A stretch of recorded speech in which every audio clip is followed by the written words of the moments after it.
Hey there guys, Botstowo here. Today what I got for you is actually another World War I mask. This is actually an American training gas mask. So there's not actually a lot of history around these things because, well, they are a training mask, and that's it. But there is a little, so I'll jump into that. So at the beginning of American involvement in World War One, so this is like 1917, the United States Army had two problems going on at the time. One was that they, well, needed a cheap mask for training, and, well, they also had the failed Bureau of Mines box respirator.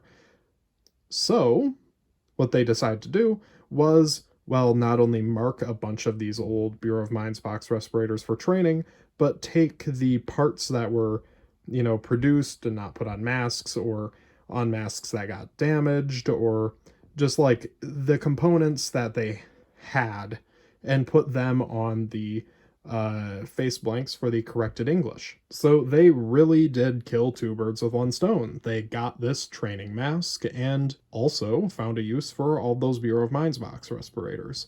In fact, if you watch my video on the BOMBR, my example is actually reconditioned for training. Well, reconditioned, it's just stamped with purple saying for training use only. And well, these continued to be produced seemingly until the end of the war, or at least into 1918. Eventually, the old corrected Englishes and some RFKs would actually be converted to training masks. They'd get that same stamp as well as a stripe painted on the canister. But yeah, that's pretty much the whole history. So let's get into the mask itself. Good thing I noticed that I wasn't filming in 4K 60 FPS right now, so now I can do that. Anyhow, you can see that the mask is made out of rubber-backed canvas, as the corrected English and Bureau of Mines box respirator are. Also, up here, it's actually got lenses from the corrected English. These are triplex glass, meaning that there is two layers of glass with a layer of celluloid plastic smushed in between them. The style of lens could change, as well as, well, a lot of stuff on these. Down here, you've got your angle tube. This is just exactly one of the Bureau of Mines box respirator angle tubes. And that's where your exhale valve would be, but where instead there is my handy little stand. Yeah, the exhale valve is not the M1 flutter valve that you guys are all used to, but it is one that's a little wider and I think a little shorter than the M1.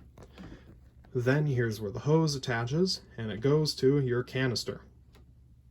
And as you can see up here, it has a 5-point head harness. On the back here, you can see that it is just, oh, that's the head pad. Something to note, actually, is that these kits could change drastically from example to example. The canisters would change, the lenses would change, the carriers would also change. But yeah, no, the thing that really ties them all together as kind of the same mask is actually the angle tube. With 10% battery life on my phone, it's time for me to show you the interior. It's, this one's a little scrungly. It's not doing too great. As you can see, it's got the nose clamp as usual. See if I can actually open that. Oh, you can, a little bit. And you got your mouthpiece. This is the usual one.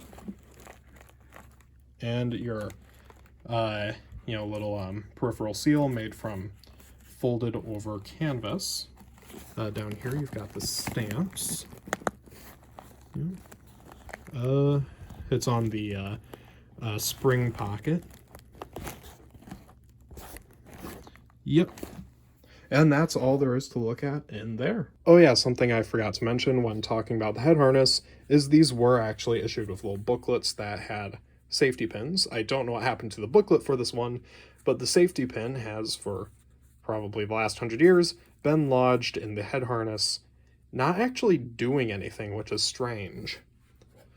There's no evidence on any of these straps that it was ever actually used to tighten the head harness. Strange.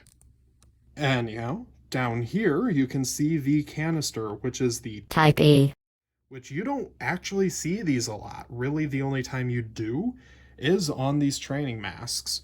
Now, It's possible they were used on the corrected English, since the corrected English was adopted in October of 1917, and the type G canister, which is the one that's most commonly found on corrected Englishes, was adopted in January of 1918.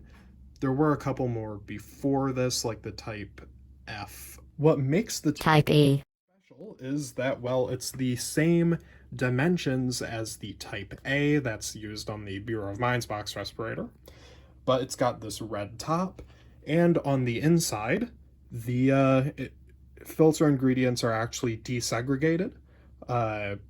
The type A, one of its failings was that it had limited effectiveness because the charcoal and soda lime were actually in separate little chambers. This mixes them all together, so you have a much greater filtering capability. Then on the bottom here, there's actually something pretty special. A replaceable inlet valve, which is the first American canister to have a replaceable inlet valve. Now, this would, of course, be issued with anti-dim, but I don't actually have the anti-dim for this kit, so I'll just skip to the carrier. It is actually, well, this one is. You see them with M1 chest carriers, you see them with the British carriers from time to time, but this is actually an experimental model of carrier designed for the Bureau of Mines box respirator. It is almost identical to the British small box respirators carrier, but it's actually got these lift-the-dot fasteners instead of these snap fasteners. That's really the main difference. Now on the rear here, you can see, on the flap, your size 3 stamp. And let me take these off. And yes, I am wearing the same shirt as in the Richardson Fleury Cops video, since I'm filming these back to back. Next will be the British small box respirator, probably. Hang on, let me do this real quick. Yeah, so in here you've got your, oh, I actually don't notice this. You got a little "for training purposes only" stamp on there. Then a Simmons 1917. Yeah. In here you've got your canister spring.